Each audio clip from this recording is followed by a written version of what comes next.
Welcome back to another technical deep dive here in the debug zone. Today we're tackling a big question and breaking it down with insights from other users. Hopefully this clears up some misconceptions and helps you get the answer you need.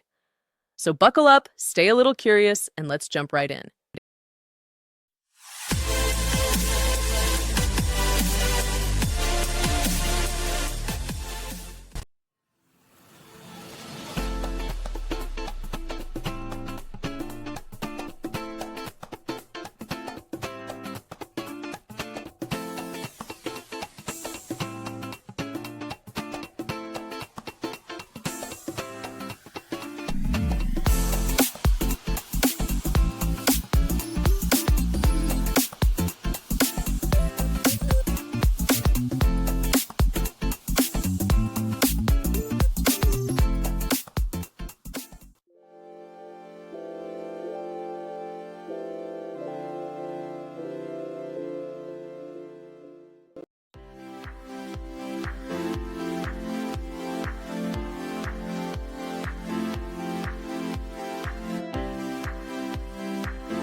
And that's a wrap. Yeah.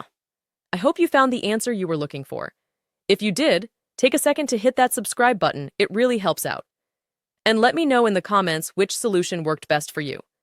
See you next time in the debug zone.